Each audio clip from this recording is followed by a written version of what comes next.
questions. Yeah. Hi, Mix. Hey, Jess, how are you? Like, I always push record. So happy to see you. We get you, but the way I see this is like, I can never have enough time with you. I can never have enough like questions and things to chat about. And I love it because you're like, I don't care if you're ready. That water is not going to get any like warmer. I feel like you and I are at the edge of a pool deck and like it's 6 a.m. We're like putting our goggles and our like swim caps on and we're getting ready like to go jump in the water. And we know it's like not very warm, but it's not going to get any warmer. So it's like, you just have to go anyway. Exactly. And you know what we're like, Jess. We could spend an hour talking and then doing the podcast. Both of us do not have time for that. I know you've got dinner about to be served after our podcast, and I've got about 10 client chickens. I know, but this is so important to me. And I always hope that whenever I'm done with this and recording and creating another episode of Strength Renewed with you, I do feel renewed. It is, and I like literally get a little high, and I'm like, a lot of people benefit from this. So I know we have 50 things on our plate, but like 500 people and energies get the benefit of this exchange with you. So I agree. Love it so much. Yeah. And it's a real, you're right. Actually gives a breather, a little bit of time to think about things and discuss questions that listeners have and that you have, and allay fears if that's what we're doing, depending on who the person is. It's great. In fact, there's always fears. There's always questions and fears. You know, I think anytime anybody comes, so tonight, everybody, we're doing a little bit of a morning for you, afternoon. What is it? I have Auckland on my phone.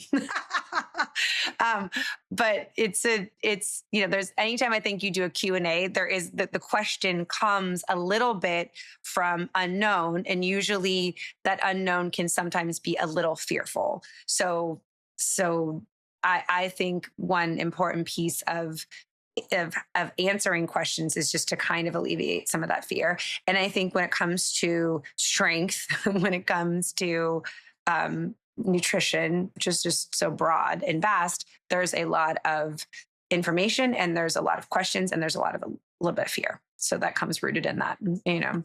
Yeah, and I guess as well is that you can describe and chat about something 10 different times, and it will take the 11th time that it clicks with someone. Okay, cool. Now I'm ready to give this thing a bash. And of course, creatine is, to your point, and on the topic of, what your client was asking you about, it is one of those supplements where there is a little bit of gray as to whether or not you're going to benefit. And do you want to get the question of what, like, so the question is, you go ahead and say it. It was like, what kind of like, it's sort of like, why should I take creatine? And then it's sort of like, I'm not sure what the side effects might be, because I'm sort of hearing that I may take it and I may retain a little water, or there's a little unknown. So that's a bit of the question around it. Yeah. And I think my question back is something to the line of, the first thing is with creatine is, what are the benefits? And they're really well understood now. So in the performance arena, which is where creatine was originally sort of used, like we're thinking like rugby, for example, is a really good example. Wrestling maybe as well, I'm not sure. Anyway, might have made that up. Boxing would be actually another one. We know that it can increase strength and power, and it also can help create energy, because creatine it's part of that fast, I want to say it's the fast energy system, the creatine phosphate cycle, but I don't have my textbook in front of me, and it's not something I think about every day, but it helps with strength and power. And then we also know that it can help with recovery. And we also know that it is outside of that performance arena from a health perspective. It can help with cognitive function. It can potentially help with not necessarily muscle mass to the, you get a little, like, there's a potential can help with muscle mass, but its benefit with muscle really is in that sort of strength and power and recovery aspect. It may help with bone density, particularly if you're doing resistance training. And works like an antioxidant in the brain, and it can help with mood. So there are so many reasons to take it. And I just think the brain benefits and the bone benefits are two really important reasons why women particularly should consider taking it, because women naturally don't have as many stores of creatine. So, and part of it is because this is a generalization, of course, but we're smaller, we have less muscle mass, so there's less creatine. From that perspective, we have less sort of blood levels or plasma levels of creatine as well. We don't eat as much animal protein, which is where you would find creatine. So creatine, is what? Like what is it exactly? It's a compound in like animal protein. Right. So you find it in animal protein, I mentioned all of the reasons why we want to be taking it. So that's sort of what it does in the body. And so I think people sometimes think that it will help build muscle. Is that a myth? Is that true? It's undetermined. I don't think that's true, actually. Okay. So if we look at studies, what they do is they measure, and I think they use a DEXA machine actually to measure sort of muscle mass pre-creatine. Then you take it for a week and you measure muscle mass again. This is one particular study. What they did is they were on a resistance training program. Before they started the program, they took creatine. Then they had a week before starting the program. Then they redid the DEXA. So 2 DEXAs were taken before starting the training program. And then 12 weeks later, they did another DEXA, and they had 2 groups. And essentially what they found was the difference in muscle mass accretion between the group that took creatine and didn't actually was before they even started training. So it was more of a muscle, but it was more about the muscle holding on to water, which appeared to have shown an increase in muscle mass.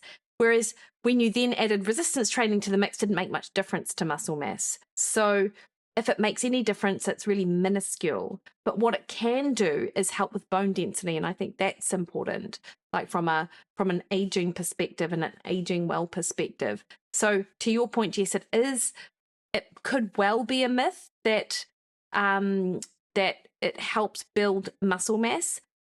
Albeit it's interesting, because I'm just thinking now, because I don't have these studies on hand. This is just off the top of my head. It's us chatting, it's talking, right? Yeah, but I'm just thinking about, because there are, if you look at like that was one study, and if you look at the broad picture, I do think the fact that creatine helps with strength and power means that you're able to do more in the gym, and under the right conditions, as long as you get the recovery and the nutrition you need, then you will build better muscle and more functional muscle and more muscle. But it's suffice to say, studies are mixed.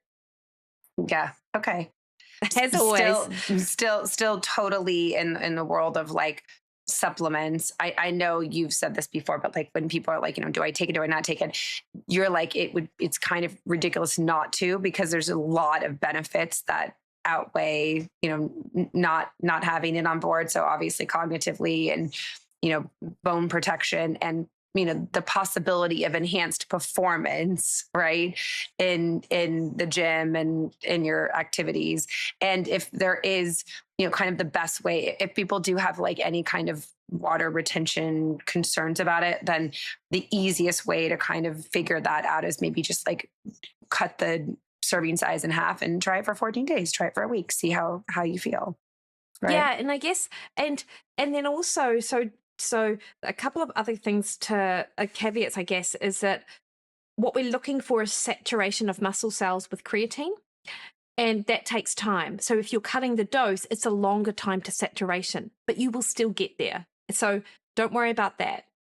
The other thing is that the water retention is only an issue if it comes with it bloating or nausea or increased water retention in your luteal phase for women. And that can happen. And so other women also get insomnia from taking creatine because, and it might be a male thing as well. I don't know. I've never talked to a guy about insomnia with creatine. It's only ever been females. And it's maybe the guys haven't put 2 and 2 together. but creatine in the brain can it bind to a receptor that keeps us alert. So, which is one of the reasons why taking creatine after a night of sleep deprivation means you get that same alertness that you might get from taking caffeine, but you're not going to get wired and feel wired and tired. You just actually feel alert. But for some women, it can sort of kick off some insomnia as well. So there are real side effects. And a couple of considerations then, if this is you, well, the first thing to do is you've got to give it a couple of weeks. Like, there will always be a transition and a shift in how your body sort of holds water, but that should settle down. If it doesn't settle down and and it persists that you have bloating and your breasts are really tender and you have the insomnia or you feel nauseous, creatine isn't your supplement, and that's okay. Like, it is like, out of all of the supplements, it's most well studied. It is a creatine monohydrate is cost effective, but it's still a supplement to an otherwise healthy lifestyle. So you're not going to, it's not going to be a disadvantage if you're not taking creatine. It would be a nice to have, but it's not an absolute must have. It's good to know. Yeah, I do think waiting a couple of weeks to sort of see what happens is a good idea, because, like, for a lot of people, the scale does go up and there is some water retention, but that doesn't mean you're going to be fluffy or feel puffy. It just means that you're holding more water on the scale. And it might be to the tune of 1 to 2 kilos. And I have a friend who he puts on 3 kilos with creatine, and he trains for high rocks, and he's very competitive. And so what he just does is, and he used to do triathlon, and now he does high rocks. What he just does now is he just stops taking it 2 weeks before his race, because that's when it really matters. Like, he doesn't get the bloating, he doesn't feel the puffiness, but his weight does shift up. Whereas I know women really struggle with their weight shifting up regardless of whether they're about to race and regardless if there's no bloating or whatever. But that is literally it's like your gravitational pull on the earth is greater, and big deal. Like, and we have to get it, because there are so, like, if that is your thing, that is the only reason, that is not a good enough reason. Like, bloating, nausea, insomnia, and also, like, it's fine for you not to even want to take it, regardless of how it feels. Like, if you don't want to, no big deal. But if the scale's the only thing, I would say that you then need to examine your relationship with the scale. I totally agree with that last little point on it. If there is some insomnia, maybe in the morning, it's probably a good time to take it then. Yeah. Then to that same question, people will ask this: what are kind of the must take supplements then? Let's just take, creatine. Well, we'll table it. Obviously that's kind of, or goes in with that. Are there others, like, in your opinion, that are like, yes, you should definitely, if you are looking to continue to build strength and perform better and feel better, what are sort of those must-haves? Because maybe people do a kind of like a terminal velocity. I know that happens a lot. They're like, I don't want to take too many, but if there was like 3, what would they be? Such a great question. And I think there are some must-haves. I think magnesium is one, which we've talked about a lot. I love magnesium, yeah. Always yeah. told them too. Yep. And looking for a magnesium, either glycinate or citrate. Citrate's good for the bowel as well as like muscles. Yep. Or threonate, an option like that. I think as well fish oil, because it's so important for reducing inflammation, increasing our plasma levels of omega-3 in a pill form, or what's the best way to take the fish oil? Yeah. Okay. In a capsule. Just take it, keep it in the fridge. And that doesn't have to be taken with food or it does actually. It does. Okay. It does. Yeah. Take it with a meal, because it's just better absorbed that way. Okay. Yep. And then the third one would be, for most people, particularly during winter, would be a vitamin D/K. And is that often found in a multi? Because I get asked a lot too. They're like, well, I'm taking a multivitamin, and I'll say that's great. And sometimes would the D and the K be in the multi? It will be, but not in the amounts that we need it. Okay. So the multi you Oftentimes, say is a good idea. That can't hurt you, but the must-haves are magnesium, fish oil, and vitamin D. Okay. I think if anyone is in a calorie deficit, a multivitamin is good insurance. And then these other things are what I would suggest most people take. There'd be very, very seldom would I say, oh no, you don't want to be taking these. I mean, I think if you can, then I would. And then any other supplementation really comes down to targeted to support a deficiency, or how much money do you have? Because there are so many things you could take that can help with all sorts of things. Antioxidants, anti-inflammatory, help your body's systems work. So many things you could be taking. But I like the easiest. And people are like, look, what are the must? So creatine comes up. Should we be taking this? Because it's like, been around, but it now kind of is positioning itself as like the hot supplement. So put that there. What are the top 3 that I absolutely need to be taking, because time is money and money's time, but I don't necessarily have time to do more than 3. So what would they be? So those would be the 3. So I think that's a good. Yeah, I reckon. And are you taking all 3 of those, Jess? I'm taking magnesium.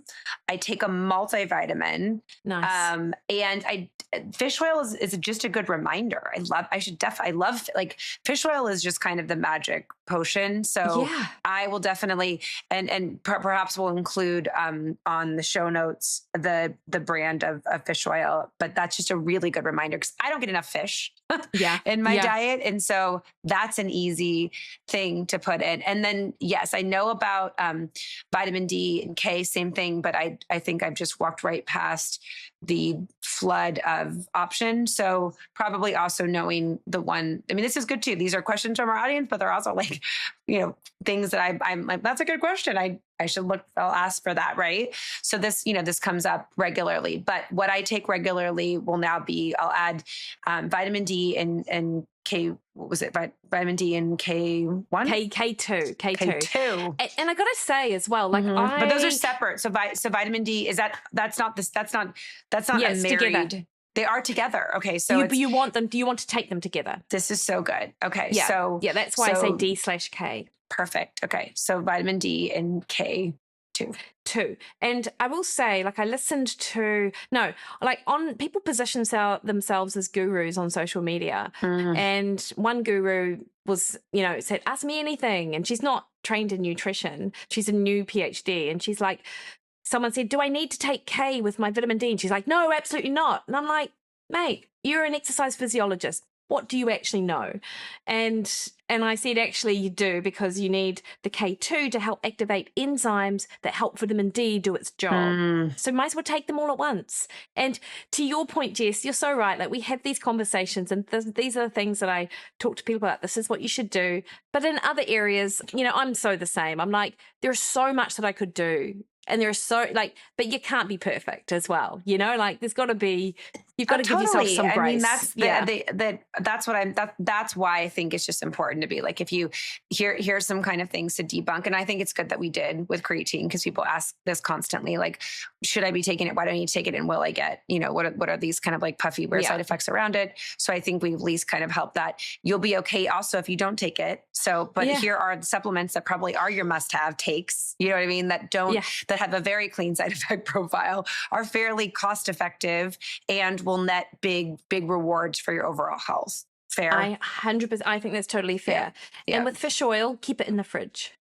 So this is good. So the fish oil stays in the fridge. Does the vitamin D need to be in the fridge too? And can you take them together? Can you take it at the same time? You can take them together, actually. Cool. And in fact, vitamin D is a fat-soluble vitamin. So taking it with a form of fat or with a meal is actually really good for its absorption.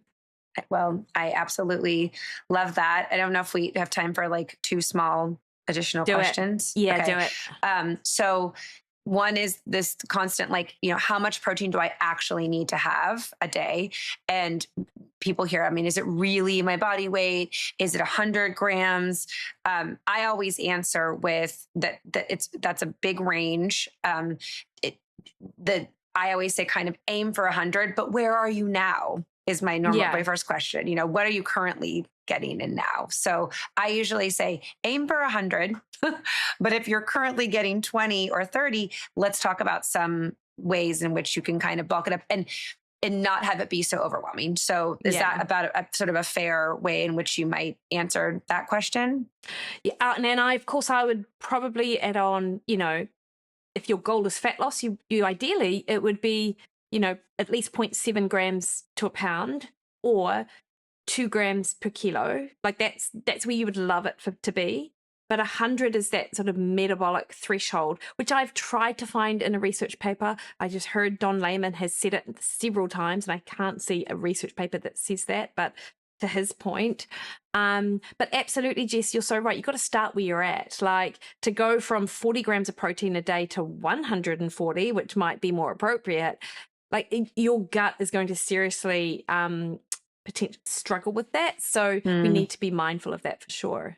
And it's also interesting to know that like the people are like, I can't even do it. I'm going to like gain weight. It's going to make me like, so I just say, you know, it actually does kind of the reverse of that. So Yeah, really the more protein you eat, actually the kind of the more lean and probably like energetic and good you'll feel. And quite frankly, yeah. you'll probably like take in less calories because all those like breads and crackers and kind of filler food are huge. They have a ton of calories in them and you don't really get much bang for your buck. Whereas No, like a you don't. freaking chicken breast is like 20 grams and you're full. Yeah, So exactly. again, I'm trying to use this sort of, you know, research, third question, and we will expand on this, but I thought it was when I was asked this question that comes up so often, it's usually like, should I just go on, you know, a GLP? I'm just, you know, I did 5 to 10 pounds. I just need this. I'm doing all the things and it's not working. Should I just go on this, you know, for like 6 months?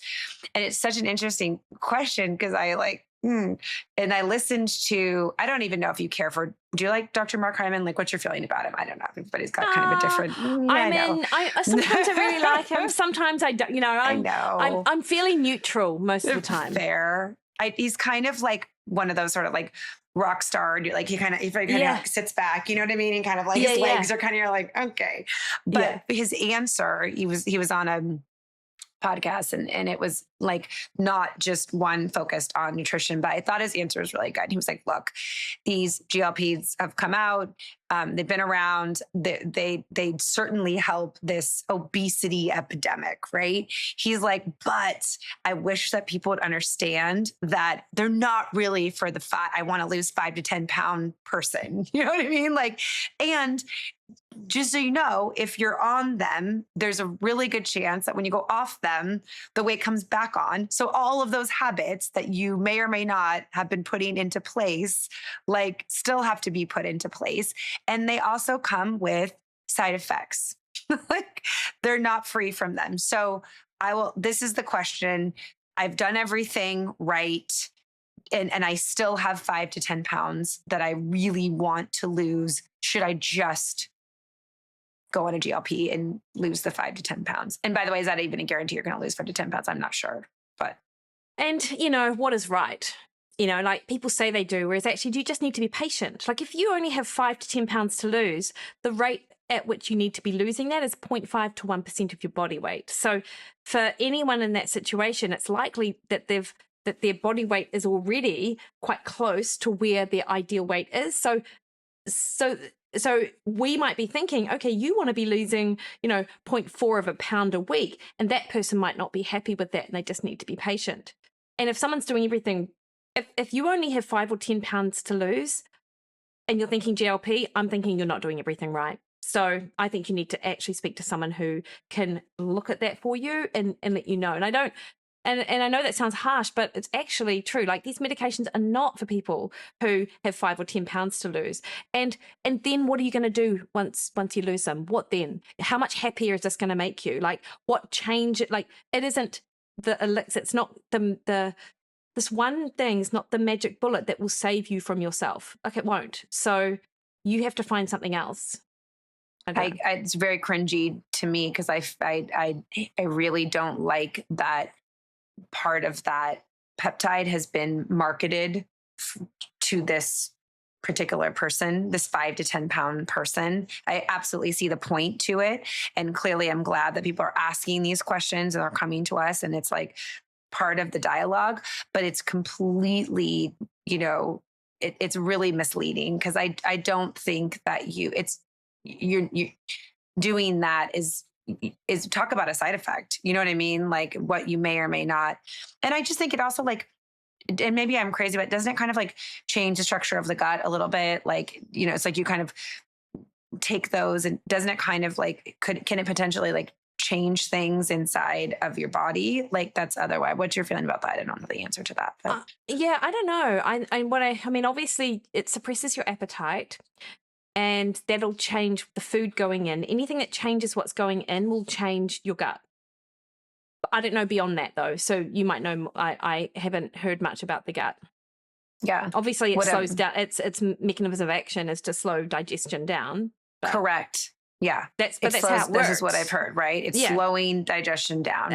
And that's how it works. Quieting the food noise and making you less hungry. The more that I think about it, like even when we're breaking it down exactly what it's doing, so I think people can like hear that, I think it actually is slightly like, I'm like, how do you even get enough nutrients in? Like if it's making you not hungry, slowing your digestion down, if anything, I might be frightened of those two things. Yeah. Right. Yeah. Like now my body's like less metabolically efficient, and I'm not getting this sort of comprehensive nutrition plan just because my body doesn't want to eat.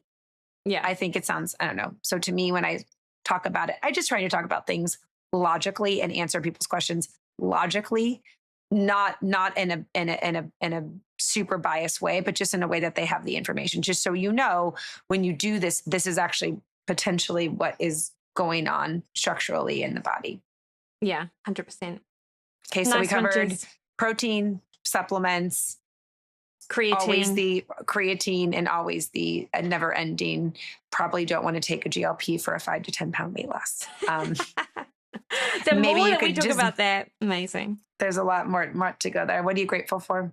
So many more questions and answers. We will do this more, by the way, because I know you guys have a lot of them. I love it too. Yeah. Honestly, today I'm grateful that I've got my puffer jacket on, because far out it's cold here today. And there's no sun. And when there's no sun, the house doesn't heat up. So our house is really nicely insulated. So if there's sun on a winter day, it just feels like summer.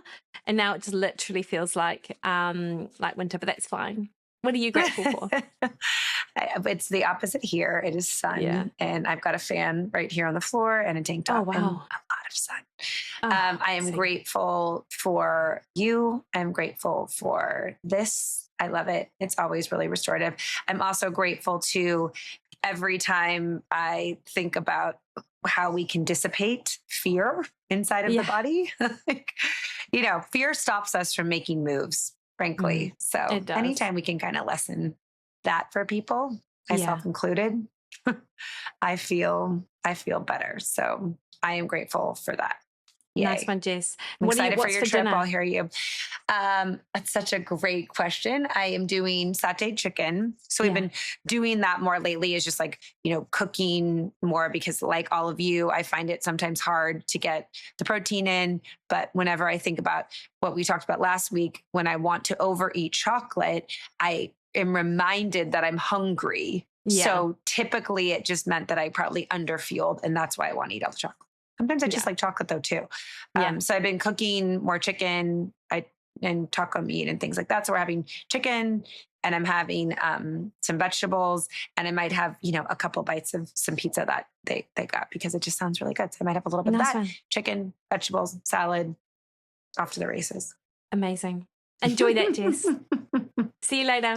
I will. Bye. Bye.